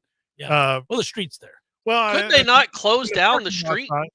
Could they also not close down the street for a softball game of that magnitude? Yeah. What I would tell you is this. They need to figure it out, at least for the postseason, because it is a shame. That was kind of what I was writing. It's a shame that only 2,000 people got to experience that. It's one of the coolest things. It is cool. That Florida State fans should get to experience. And they would sell those tickets. I don't know if they would sell them all year, but they certainly would for the postseason. I think the answer is Krikorian. I was going to say for national championships, you have to go, Mark. If you're going to say non-head coach, it's Mickey Andrews. Oh, is that part of the question? Yeah. Well, who is the greatest non-football, non-Mike Martin FSU sports coach ever? He didn't say head coach. Well, he said non-football, though. Well, you're right. Sorry, I apologize. I'm not good at reading Jeff. comprehension. You're still thinking about burning down Snuggy Hill. Winston-Salem. I'm telling them now. It's on. We're waving. Yeah, that's how you get – you're right, Jeff. That's how you get kicked out of the ACC. Don't let us come back here. We're going to do this again. It's already on the calendar. Yeah, what if you got yourself kicked out of the ACC, Ira? What happens then if they don't want you in the conference anymore and they just kick you out? By the way, for every road game this year, and this is the height of arrogance, but okay, you play on the road at Boston College. Now listen, those fine folks at Chestnut Hill wouldn't know what hit them if you decided to wreak havoc. I mean, it's right there by Newton. Snootin', as it's known to the locals. Can you imagine? I mean, like, you wouldn't have to do much. Pee on a car or something, and that's the end of it. You're on the way out. It would be a national incident. That's the end of that. At Clemson, well, they let you onto the field. Whether you win or lose, it doesn't really matter. So I don't know, and I don't think you would plan on that one. As far as at Wake, I already did it. At Pitt, they don't even play in their own stadium. I don't want to mess with that. At Florida, however, ooh. Yeah, there's a lot of stuff you could do there. Oh, yeah, it gets dicey. A few names in the chat real quick. Mike Long, Joanne Graff, they deserve a lot of credit too. There's been a lot of really good coaches at Florida State. Krikorian was it 3 national titles? Yes. I think that's probably that's going to win probably the cut above. Especially from where FSU soccer didn't even play it over 20 years ago, and then to become the dominant program. Also, nothing against Dr. Joanne Graff, but 2-1 softball games back in the day were the most unwatchable things I've ever known in sports. Seminole Headlines, 93.3 Real Talk Radio, Warchant TV continues in a moment. Discover the taste of Peru at Café de Martín and El Bar, a one-of-a-kind culinary and cocktail concept created by classically trained chef Martín Araujo. Con amor y pasión, with love and passion, Café de Martín is a fine Peruvian dining experience in an approachable, comfortable, cultural-rich space built for creating memories to last a lifetime.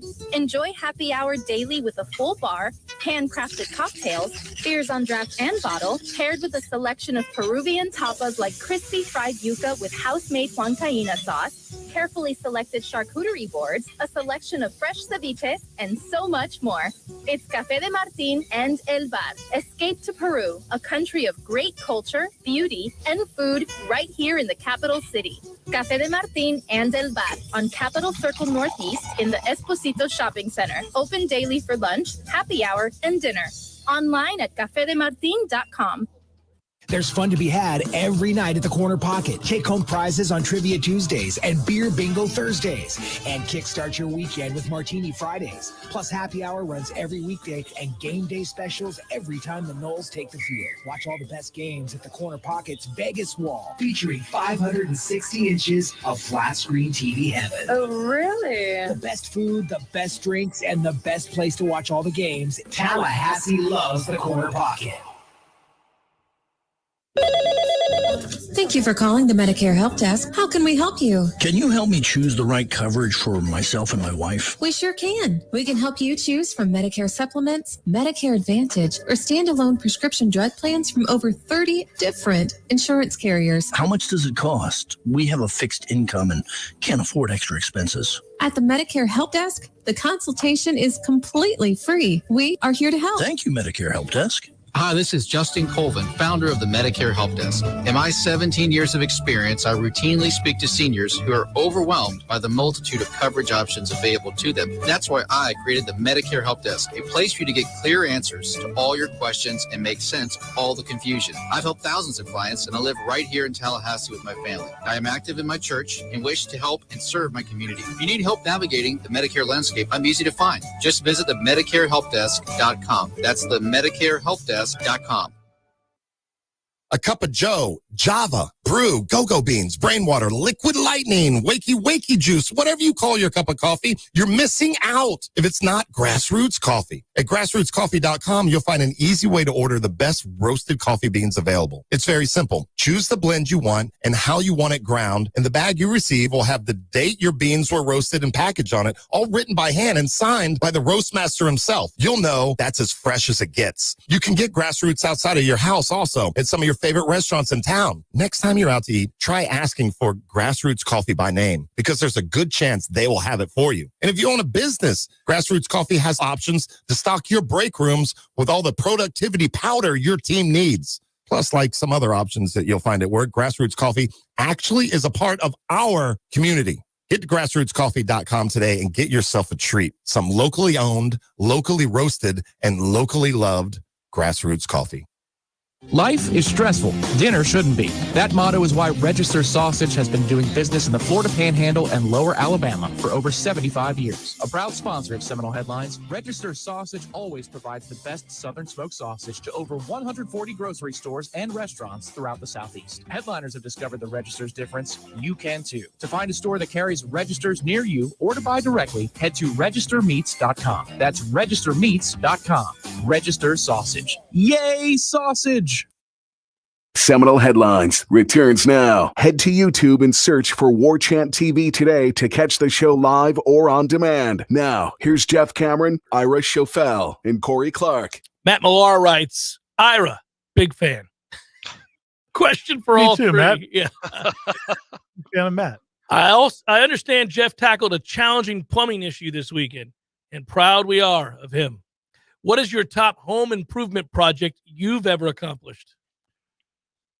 And, there are people listening to this right now who don't know who Matt Millar is, probably. The great Matt Millar, the esteemed and executive producer for many years of the Jeff Cameron Show. An OG. Yeah, old school indeed. That's great my guy. I'm looking forward to hearing Corey's answer, too. I guess we already got it with the chair. He also didn't ask me.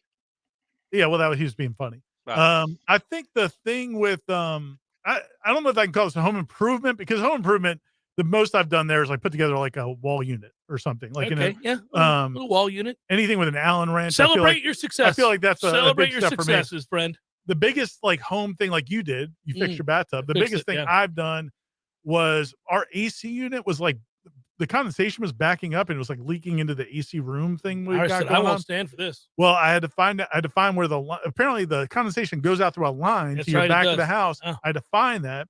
I found out that it was clogged.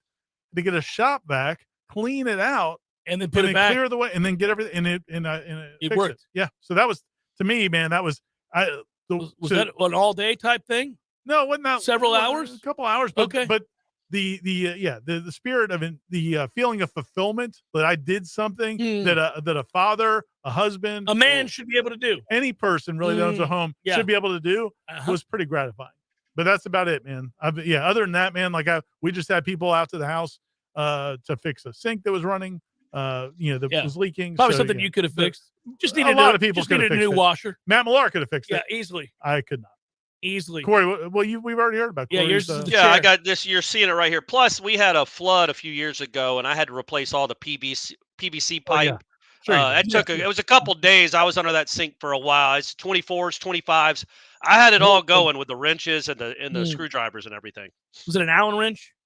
Allen wrench might have been a monkey wrench. I'm not sure. It was some sort of An Allen wrench. or a monkey wrench. Yeah. Those are often confused. Got the drywall and all that. And I don't want to brag, but Stephanie brought her daughter up this week for Memorial Day, and I had to clean the house. It was Clark Boys cleaning the house in the Roomba. My Roomba got stuck a couple of times. You know, that robot vacuum cleaner.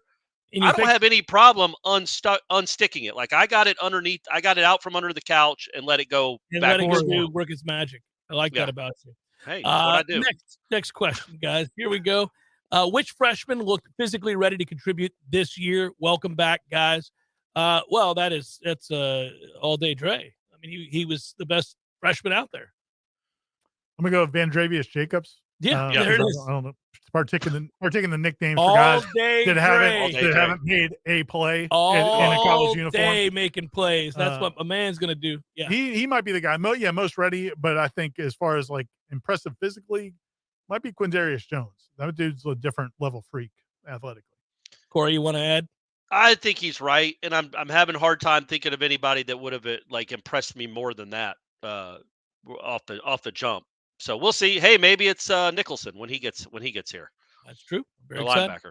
Walter writes, afternoon, gents. Hopefully Florida State men's golf has knocked off the Fighting Illini in the quarterfinals. They did, Walter. They did. 3-2. If so, would it be better to face UVA or UF? Doesn't matter now. We're facing UF. And then he writes, I'll never shout ACC, but I am rooting for an all ACC semis. So did UF beat Virginia? You did. Get that, Tony Bennett. Yeah. Get some. Get you some of that. Yeah. UF also, Bondi won the individual national championship. Which is separate. That's separate. Going on at a different time. No, it's the same time, but he won the individual national championship as a low man. That goes along with the first 3 days of team competition, correct. The stroke play. It's the stroke play. Now you're in match play, but the first 3 days of stroke play is where they determine the individual national champion. And like longest drive, who won Nobody wins that. They have not done that yet. It is not just a bunch of buddies playing at the Robert Trent Jones over beer. This is like they're doing some things now. R.A. writes, gentlemen, the current NCAA baseball postseason streak is 17. Should we be more appreciative of what 11 accomplished or more disappointed that we never cashed it in? Well, because he was so successful, we felt the disappointment of never having cashed it in. It can be both. Is that fair? I think my appreciation trumps my disappointment, but I understand that it could be close because 44 in a row. I mean, again, they didn't get to the Omaha 44 times, but they got there 18 or 19 times and never. It's a toughie. And one thing I would say from in my years of doing this, like at different places, I don't know that I've ever heard other coaches talk about a coach like they talk about Mike Martin. Like there are other basketball coaches always say great things about Leonard Hamilton. Everywhere you go, they'll say Leonard Hamilton should be in the Hall of Fame. It's amazing what he did. Respect his career. You hear similar things about a lot of coaches, Mark Krikorian, whoever. But the way other coaches talked about Mike Martin, wherever you went, is unlike anything I've ever seen. It's pretty astonishing, right? Baseball's that sport where you're not supposed to just be consistent every season for 40 years. Like I just think coaches can appreciate how unbelievable it is to be that good for 4 decades. That just doesn't happen. Yeah, it's like Ron Polk and people that won national championships will come into Hauser. Ron never did. He didn't. Ron Polk never. Oh wow. Well, he's definitely a legend. He is a legend, but he is. Wow. Yeah. Ron never did. He choked at Georgia. He's a poor man's Mike Martin. I was gonna say Ron never did it. But like other coaches, every coach you ran into, they would just go on and on about Mike Martin. And I think part of it's, he's a good guy, a nice guy. But yeah, the standard success. Well, when you play a truncated series every year in the postseason like they do in baseball for a sport that is so random, it is hard to fathom that you would go that many times in a row or that you would ever make it to that many College World Series. It makes very little sense. At the same time, it makes very little sense that you get out there all those times and Bobby Cox won one. Slipped in there and stumbled into one. Jim Morris has a bunch of them. If there was a top 25 for NIL in college football based off of what you know and heard from other programs, where would FSU rank? Who would be in the top 5? Well, Florida State would be in the top 5, probably top 3. And then from there, you'd look at, there's several that are doing really, really well from an NIL standpoint. There's kind of the usual suspects these days right now. I know, by the way, the irony, and I'll just give you some insight on, I don't know the answer as to who is the very, very best. It might be Florida State.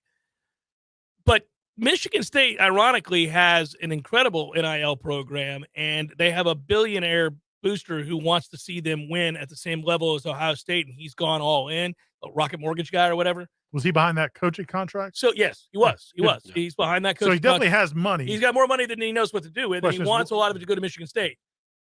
But the fact that they couldn't keep Keon Coleman and then Florida State got him is really quite stunning, because that is an NIL win for Florida State, big time transfer portal win.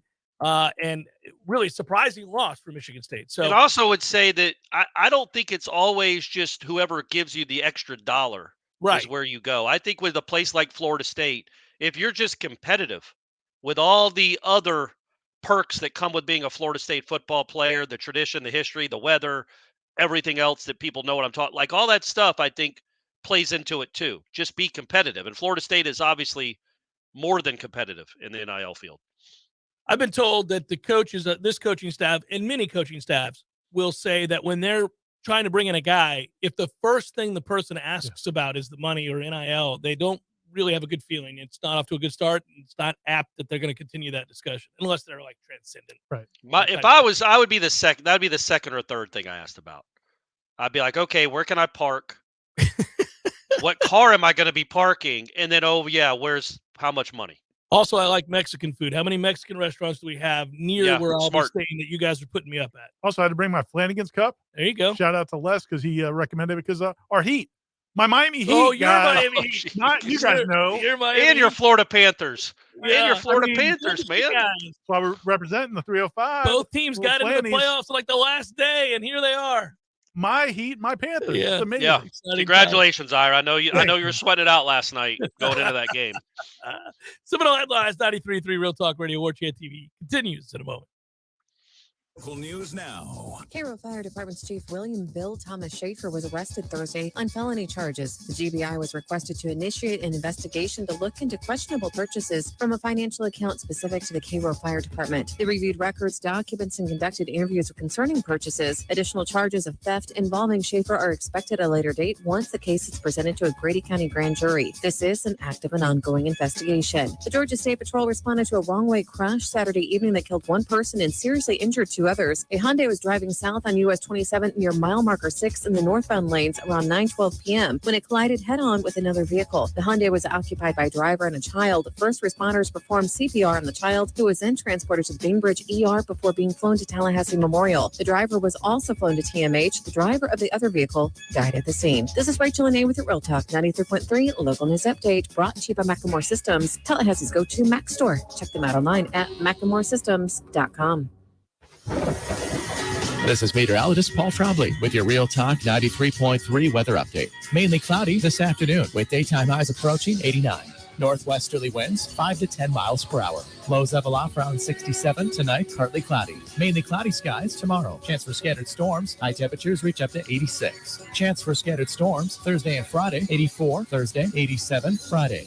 This report is brought to you by The Lawn Johns. For all your landscaping and lawn care needs, visit thelawnjohns.com. Right now, 84. My man Eddie. Jeff, what's happening, dude? Bears eating people all over the place. I read another article today. It's the third one in the last month of somebody getting mauled to death by a bear. Man, bears have their own space. Well, you got to let them have that. You do. You got to stay clear of bears, is what you're saying? Yes. I got a question for you. Here you go. If you had to be mauled to death, eaten alive by any animal in the world, which would you choose to eat you alive? Ooh, I think maybe I'd want, I don't know, longevity time, a mouse. Just a slow burn. Slow burn. This thing just finished the pinky. It's been a month. I could go to work. I could still do my thing. I could probably live 30 years. I thought you were going to say great white because it'd be quick, or a grizzly. We went with mouse. Yeah, mouse. Okay. Mouse it is. Gordo's, bringing the flavor and flair of Cuban food to Tallahassee since 1996. Life is stressful. Dinner shouldn't be. That motto is why Register Sausage has been doing business in the Florida Panhandle and Lower Alabama for over 75 years. A proud sponsor of Seminole Headlines, Register Sausage always provides the best Southern smoked sausage to over 140 grocery stores and restaurants throughout the Southeast. Headliners have discovered the Register's difference. You can too. To find a store that carries Registers near you or to buy directly, head to registermeats.com. That's registermeats.com. Register sausage. Yay, sausage! Seminole Headlines returns now. Head to YouTube and search for Warchant TV today to catch the show live or on demand. Now, here's Jeff Cameron, Ira Schofel, and Corey Clark. MLB is finally back in full swing, and MyBookie is going to be your one-stop shop for all your betting needs with a wide range of betting options, including money lines, run lines, totals, and futures. MyBookie gives you plenty of ways to bet on your favorite teams and players. You can also take advantage of the brand-new MyBookie Money Bag, which gives you the chance to secure a bet on your favorite team or player at insanely boosted odds. Just sign up today at MyBookie. Use promo code WARCHANT to secure a first deposit bonus of up to $1,000. It's simple. Deposit $200 and play with $300 instantly. Just use promo code WARCHANT to claim your bonus. So if you're a baseball fan looking to add even more excitement to the new season, look no further than MyBookie. Sign up now and get ready to experience the thrill of baseball like never before. Bet anything, anytime, anywhere with MyBookie. God, guys, that's like back-to-back perfect games. But it doesn't feel better than the plumbing fix. No, it doesn't. What an amazing Monday at the Cameron household. That was my Memorial Day. Right. Fixing the valve in the tub with the arm and the weight that regulates whether or not the water can go and exit the drain or fill up. I had to replace the entire system. I call it a system. It's really just two arms, a weight, and a connecting face. So instead of paying $105 an hour, can I call you next time? For that very specific thing. I also have fixed the bobber, I don't know what it's called, in the toilet recently. Fixed that too. Replaced. You're on fire in that bathtub or in that bathroom. That bathroom sees me coming and is like, I'm getting fixed today.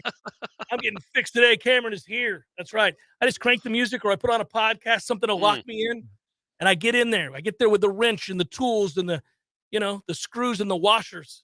Nice. Yeah, DIY channel coming in your future. Yeah, gonna get rich off of it. Let's go to the next question. I want to know how you three would feel about this scenario for football. This from Michael. We win every game except for Clemson, as well as losing to Clemson in the ACC title game by an agonizing combined 5 points. We go on to win a New Year's 6 and finish 12-2. Although this is our best finish in a while, we didn't make it to the playoffs and still can't get Clemson off our backs, and they still rule the ACC. Who is this? Who asked this? Michael asked that. Michael, what's your problem? He wants to know, how would we feel about that scenario? I mean, how would anybody feel about that? I'd feel great. I believe in Dabo. I like what he's doing up there. I think he's got a nice program up there. He seems really sincere. Here's the thing, like, even if, I get that they have a new offensive coordinator who's got a great reputation, and that should help. Yep. But you also have a first-year quarterback in Cade Klubnik, and you're not unbelievably talented on that side of the ball. I mean, you got a great running back. He's a really good running back. But you're not unbelievably talented receiver. So, to me, if you lose that team twice, that's going to suck. You call that a failure, Ira? That would suck.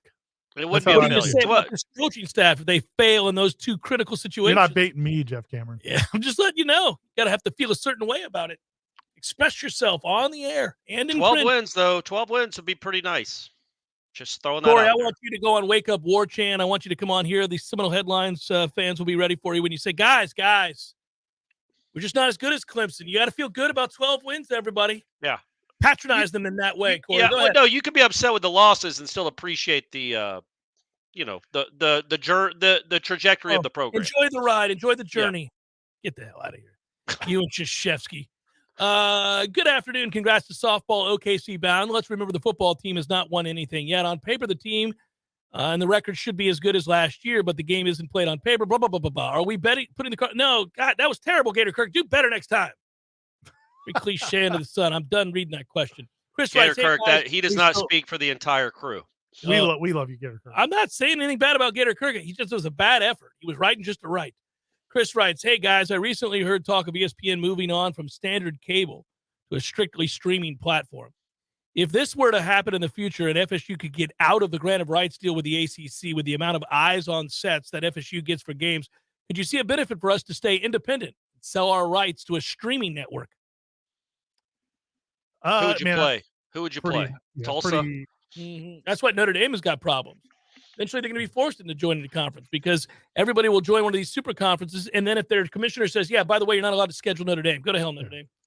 And then the whole streaming thing is tough because, and that's where, look, I mean, the everybody's nervous or curious about what's going to happen when ESPN does offer their direct to customer service, and they're saying that they could charge like up to $50 per month for that, and like who would turn it down? Mm-hmm. But also, like, what impact does that have on cable in general? And then what does that change? How does that change the whole industry? So that it is something to watch. But yeah, I just don't think Florida State, I feel like, is going to need to be in a conference. I mean, I just feel like that's Notre Dame can go it alone as long as they have, but I don't think that's the way Florida State needs to go. Fellas, I know we're all excited with FSU's recent improvement in high school recruiting. I love seeing us at number 7 in the recruiting rankings, but I got to say I'm even more pumped to see South Carolina at number 6. Excited to see what prospects we get called up from South Carolina. Let them develop them for about 18 months or 2 years. That's well done. Get them when those fruits are off the tree, ready to be picked. Continue to go to the ready-made at South Carolina. You don't want to be in Columbia. Come on, guys. Come on. You learned your lesson. It was fun. The roads are terrible where you are. Let's go. Yeah. Let's go. Favorite kind of barbecue? Nole fan wants to know. Is it ribs, brisket, pulled pork, chicken? Sonny's? No. Turn his mic off. Yeah. Geez, come on. I want to like brisket more, but I think I like pork more. It's going to piss people off because the snobs will tell you a good brisket's hard to do. And I want to like it. Yeah, more. But pulled pork's better. Period. The real answer is ribs. I just like getting in there, getting it all over everywhere. I like to eat it. I like to taste it later. The whole thing with ribs, the whole experience of eating ribs just makes you feel like it's like fixing a tub, man. It just makes you feel like a man. It's like the gods are telling us to turn them off. You're wireless. Fading in and out. Will you guys take a trip to Oklahoma City if FSU softball goes to the championship series, writes Timmy? I won't. I will not be going to Oklahoma City, even though I'd be happy to do it if I were tabbed. I just know where I sit on the pecking order here, guys, for this particular sport. I have a feeling Ira would go and nobody else. I went in 18 and 21. I think you'd be going again. Even though I don't remember it, apparently. Yeah. You didn't see the greatest play in FSU softball history before your eyes in the most critical of moments. But I did go. Yeah. I mean, unless Corey wants to go. But I'd probably be the one that goes. You're good out there, man. You win games out there. You don't remember winning games, but you win them. You know, the thing about 21 is, man, like they could have won that thing. Yeah. They won the first game. They could have won the second game. And it went south. I think they had a lead in the 5th inning of the second game. Once they went to that third game, it wasn't happening. But I mean, they're pretty awesome. Now, that's what I'm saying. Like people, like you get nervous and look at the other teams, whatever. I know Florida State lost 2 or 3 to Oklahoma State at Oklahoma State, and they lost the 5-4 game. I think it was to Oklahoma at Oklahoma. But man, this Florida State's really, really good. I don't know what the odds are on MyBookie, but I think they got to be one of the favorites. KD writes, "Hey guys, love the show. Is Coach Lonnie as cool and a class act as she seems?" Yeah, I think so. Yes, without question. Yeah. I think the cool thing about her, and Corey can echo this as well. Maybe my favorite thing about Alani Alameda is she understands that maybe she doesn't love the fact that we don't cover softball the way we might some other programs that have larger stadiums and fan bases and interest and money generating sports. But whenever you do come out there, like she's just super cool. Yeah, she doesn't ostracize you. Right. And there are some coaches of other sports who might kind of give you a side eye if you haven't been coming around a lot. Yeah, chip and then on you the show shoulder. up late in the season. I've always kind of felt like, and I don't mean this. And I might be like they are. But maybe you might be petty that way. You absolutely would be that petty. But whenever that's happened, whenever I've encountered petty coaches in non-revenue sports, I've always wanted to be like, "Come on, man, slow your roll on all this. It's tennis." Well, and I would like to add that the 2 best about that in my years covering Florida State sports, the 2 best that have understood kind of where they stand in regards to football is Lonnie and Mark Krikorian. Right. Both and I don't think it's probably a coincidence that their programs ended up being the way they are, man. They may not have loved it, but they understood it, man. And I'm going to explain to you the sport. They know you're not a huge soccer fan. They will sit there and explain it to you and not be bothered if you're asking kind of elementary questions about the sport. I'll give Sue credit too, because for years I dogged women's basketball on my show, and she knew that, and she would come on and laugh about it, and we'd have conversations off the air where she could have really lambasted me. Instead, she's like, "I get it. No, Sue's great. Also, she got it. Sure. There's a lot of coaches are. I'm not saying that everybody else is not. I'm just and I'm not saying FSU tennis was elitist either. I just use that as a random example. But you're not saying they weren't though. You're not saying they were. I'm just saying if I walked out to cover a diving, and the coach was upset that I didn't know a lot about diving, I'd be like, hey, man, you're lucky anybody's out here covering diving. A lot of them are great. Brayman's great whenever track, and Trey's always been great. So, most by rule, most of them are good, but I felt like those two particularly. J-Rod writes, what if we joined the Big 12 instead of the SEC or the Big 10? Feels like that would be something FSU would do in the past. Would that be jumping a sinking ship or into a sinking ship? Thanks, guys. I wouldn't see the reason for it. Like one of those conferences will want you. You're jumping into you're not jumping into a sinking ship, but you're jumping into a smaller ship that isn't as nice. Yeah, I think obviously the Big 10 or SEC is where you want to be. If the Big 12 were to expand to like become this like other bi-coastal behemoth where it looks like they're going to be one of the three, then maybe it's something you would consider, because there is a thought that maybe they add the Pac-12 teams and they add some ACC teams, and now they become a national conference. Yeah, they'd have to get in on Washington, Oregon. They'd have to grab Florida State, Clemson, grab, I guess, Miami, and then grab a couple of other teams of note. Greg writes, after leading FSU to a thrilling victory with 6 catches for 150 yards and 2 touchdowns, is Destin Hill's first question in the postgame press conference about the game or where the hell he's been for the last 2 years? We've been told that he is not planning to talk about his situation. So I don't think that's going to be the first question. Right. But yeah, man, that's going to be interesting. That's probably one of the top storylines of the summer is I think we're going to hear reports out of the player run practices and all the other workouts that kid is the real deal. And I think we're going to start hearing buzz about that. And that's going to add a little bit more excitement, I think, going into this preseason camp. Can you see a scenario where the current relative balance between the Big 10 and the SEC in terms of payouts is dramatically shifted such that it's no longer a Big 2, but rather a clear number 1, a clear number 2, and then all of the rest way down below? While I personally prefer the SEC due to regional logistics, natural rivalries, the Big 10 is already slightly ahead. So wouldn't something like Notre Dame, FSU, Clemson, Miami, Oregon, and Washington to the Big 10 result in an even bigger tilt? This is, by the way, why I actually feel like the SEC would be incredibly aggressive when it comes to getting FSU in particular, because Notre Dame is totally going to end up in the Big 10, and we know it. I think we have leverage and should press this and make something happen as soon as possible. You must have liked that question because you read every word of it, and it was a Seymour. Well, it's from my man Nathaniel Hornblower, who's solid as a rock. But also, that's a great question, and it's well thought out, and it's something we've thought about. Answer it. I'm happy to, but I thought Corey might. But no, Corey, answer it. What was it again? I'm just kidding. I'm just kidding. No, I would think I would be surprised at the Big 10, even if that in that scenario, sure. That if they got Florida State, Clemson, Notre Dame, Oregon, and Washington, the deal could go up. But we don't know what the SEC deal is going to be now that they've added Texas and Oklahoma, right? Like Texas brings a huge number with them. So let's see how that shakes out. I think it's I don't think there'll be a clear number 1, I guess, to answer the question. I think it'll be 2 very close competitors. Yeah, I mean, probably that's the more likely scenario. I think what I would say, though, and I think what he's touching on is, this is exactly why Feinbaum's argument about whether or not FSU is attractive to the SEC is BS, is because it's not just about whether or not they want Florida State. That was the question 10 years ago. The question now is, can they afford to let the SEC come in to Florida, Georgia? Big 10. The Big 10, you mean. Excuse me. The Big 10 to come into this region of the country. Because now you talk about going all the way out to California, LA, down to maybe Miami, up the seaboard. I mean, that could make them the number 1 conference. I mean, it could. Oh, without question. I think it would. Right. Nationally, obviously, you'd have this collection here in the South where it would be all SEC all the time. Yeah, man, College Game Day would just be talking about SEC football. Good work out of you, Director Matthew. Goodbye, Corey. We love you. Be safe up there. Can't wait to see you again in person. It'll be great. I'll see you in a couple of days. For Ira, I'm Jeff. You guys, thanks for watching. Thanks for listening. Thanks for submitting questions. Peace.